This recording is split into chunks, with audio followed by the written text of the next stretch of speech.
Bab 1. Mengenali sejarah. 1.4. Sumber sejarah. Sumber sejarah. Sumber prima belum diolah, diterbitkan, bersifat asli, belum ditafsir. Contohnya, fosil, artifak, bukan artifak, batu bersurat, keterangan lisan, dokumen rasmi, manuskrip, fail rasmi jabatan, surat peribadi dan diari. Sumber sekunder, bahan diolah atau diterbitkan, bahan tersebar kepada umum. Buku, akhbar, majalah, jurnal, ensiklopedia dan risalah. Artifak merupakan alatan ciptaan manusia digunakan untuk perburuan, pertanian dan perdagangan. Diperbuat daripada batu, kaca dan logam. Penemuan artifak loceng gangsa di Kampung Pencu, Muar, Johor dijadikan sumber untuk melihat hubungan perdagangan dengan kerajaan Funan. Loceng gangsa bukan artifak, merupakan data arkeologi berkaitan dengan budaya manusia yang terdapat di bawah tanah dan di atas permukaan tanah seperti dinding kota dan struktur binaan. Penemuan Candi Lembah Bujang boleh dijadikan sumber kajian bagi menunjukkan adanya pengaruh Hindu dan Buddha serta hubungan perdagangan antara India dengan Kedah. Candi Lembah Bujang. Ensiklopedia. Ensiklopedia merupakan satu daripada sumber sekunder. Bahan yang terkandung dalam ensiklopedia ini berdasarkan fakta dan sumber sejarah yang sahih. Contohnya, The Encyclopedia of Malaysia yang mengandungi beberapa tema seperti sejarah awal, sejarah moden awal, arkitektur, laut dan tumbuh-tumbuhan. Ensiklopedia. 1.5. Penyelidikan dalam sejarah. Kaedah yang digunakan oleh sejarawan semasa melakukan penyelidikan terbahagi kepada kaedah bertulis, kajian terhadap sesuatu peristiwa daripada maklumat pada sumber yang dipahat atau ditulis. Kaedah lisan, proses mendapatkan maklumat melalui temu bual. Kaedah arkeologi, digunakan secara saintifik untuk mencari maklumat sejarah daripada bahan tinggalan sejarah. Kaedah bertulis, mengenal pasti sumber bagi sesuatu peristiwa, tokoh atau institusi.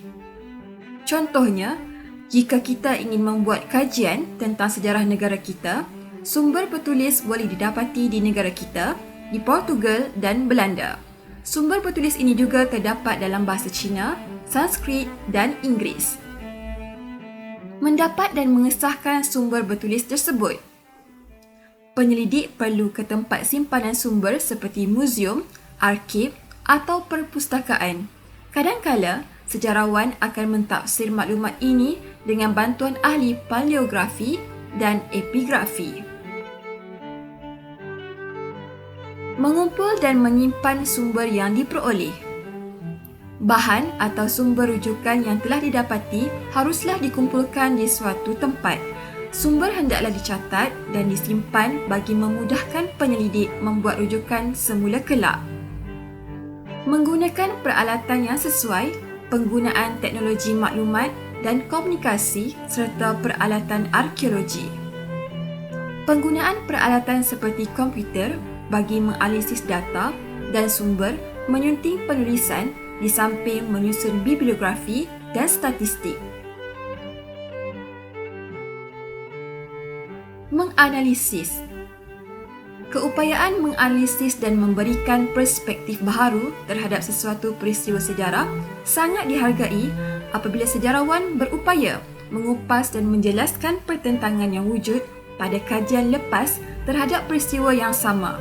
dapatan seseorang sejarawan perlu disebarkan. Glosari paleografi ialah ilmu mengkaji dan menganalisis tulisan kuno pada laut lontar, papirus, tanah liat atau batu. Epigrafi, ilmu mempelajari tulisan yang terdapat pada tugu, bangunan dan prasasti. Daun lontar digunakan untuk mencatat maklumat yang menjadi bahan penulisan masyarakat tradisional Asia Tenggara. Membantu kita mengetahui sejarah masa lalu dalam pelbagai bidang seperti kebudayaan, keagamaan dan perubatan. Batu bersurat Terengganu. Penyelidikan terhadap prasasti atau batu bersurat. Batu bersurat Terengganu menceritakan perihal hukum Islam. Bukti agama Islam bertapak di negara kita lebih awal dari 702 Hijrah.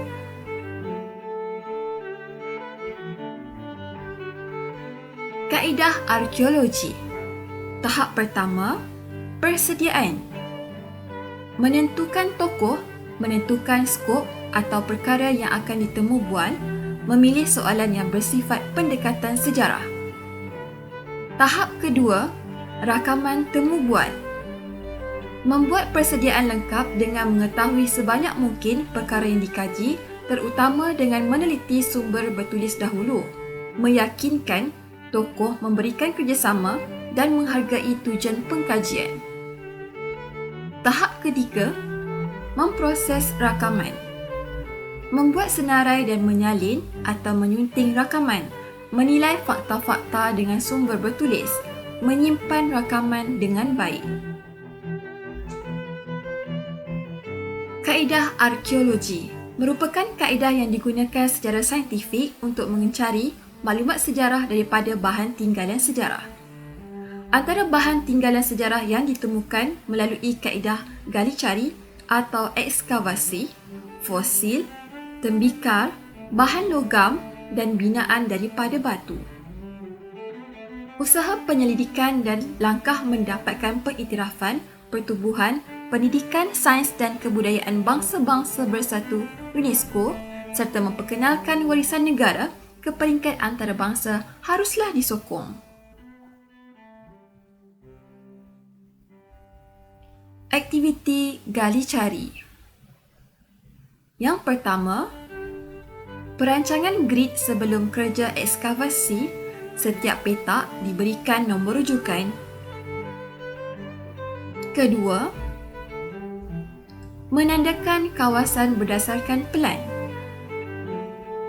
Ketiga, ekskavasi dengan mencatatkan semua penemuan.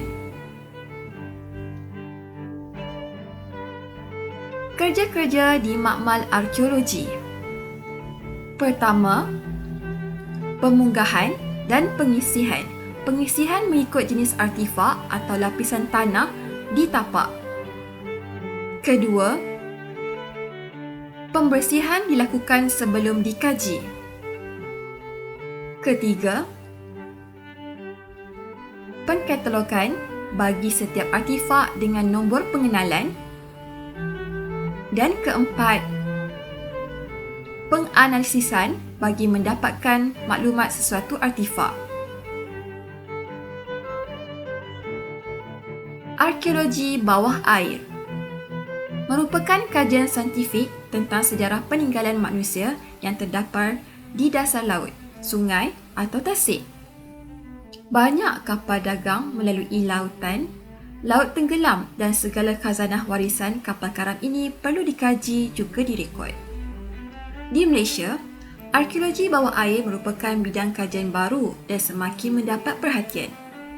Jabatan Warisan Negara dan universiti awam seperti Universiti Malaysia Sabah berperanan terhadap pembangunan bidang ini. 1.6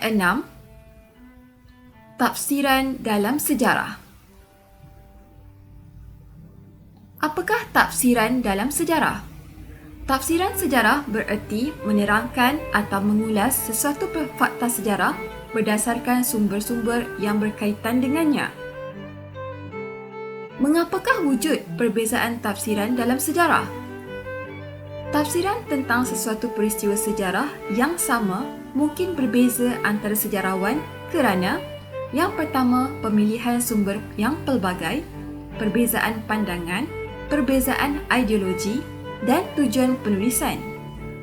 Pentafsiran dan penerangan yang objektif atau tepat menjadi matlamat utama sejarawan. Apakah kepentingan tafsiran dalam sejarah? Menggalakkan kita menggunakan pelbagai sumber dalam penulisan bagi menghasilkan kajian yang mempunyai bukti kukuh. Mengajak kita menilai sesuatu peristiwa yang sama tetapi dilihat dari sudut yang berbeza. Mendorong kita berfikiran terbuka dan kritis dalam mengkaji sesuatu peristiwa dengan menggunakan pelbagai sumber sejarah.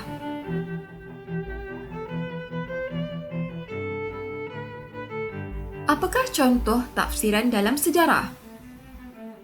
Bagaimana kita mentafsir peristiwa penentangan Haji Mat Hassan bin Munas atau Tok Janggut di Pasir Putih, Kelantan? Pengkaji tempatan, faktor kebangkitan kerana peraturan cukai tanah dan hasil hutan yang dibuat oleh British membebankan orang ramai. Pengkaji barat, kebangkitan Tok Janggut ini dianggap sebagai pemberontakan. 1.7 Kepentingan mempelajari sejarah. Mengenal asal-usul. Dengan mempelajari sejarah, kita akan dapat mengenali asal-usul keluarga dan negara. Kita juga dapat memahami adat istiadat, tradisi dan budaya bangsa kita. Mengambil iktibar. Sejarah membawa pengajaran dan iktibar daripada peristiwa lalu. Mereka yang tidak mempelajari sejarah berkemungkinan akan mengulangi kesilapan masa lalu. Memupuk patriotisme. Sejarah mengajar kita menghargai warisan negara untuk dihayati generasi akan datang. Hal ini dapat menyemai rasa cinta akan negara dan menaikkan semangat patriotik.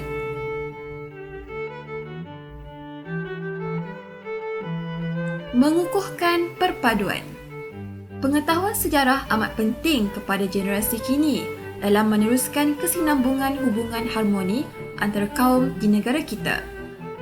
Mampu menjadi sumber kesedaran kepada masyarakat.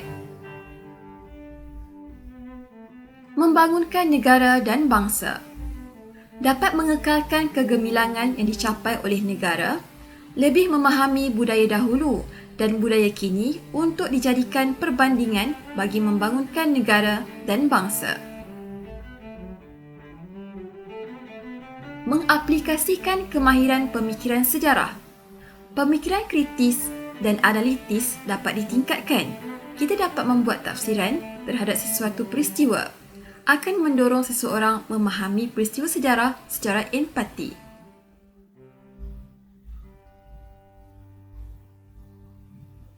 Penutup,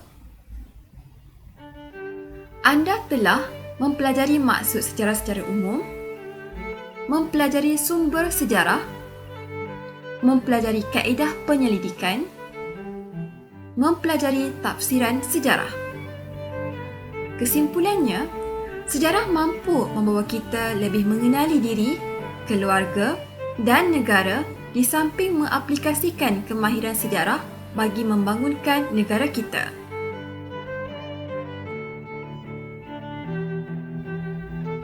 Uji minda. Soalan. Arahan, sesuaikan dengan padanan yang betul.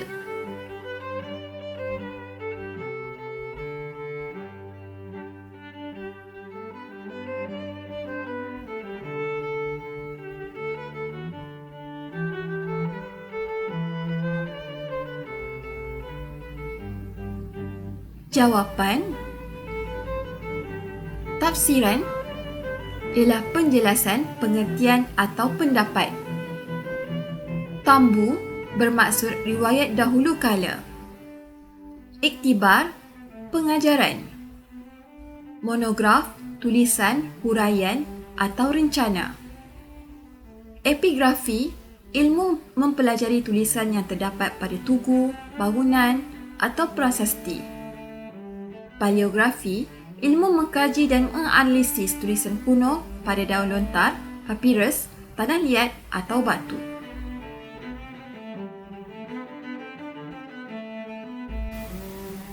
Sekian, terima kasih. Jangan lupa like, subscribe, share sebagai tanda sokongan anda.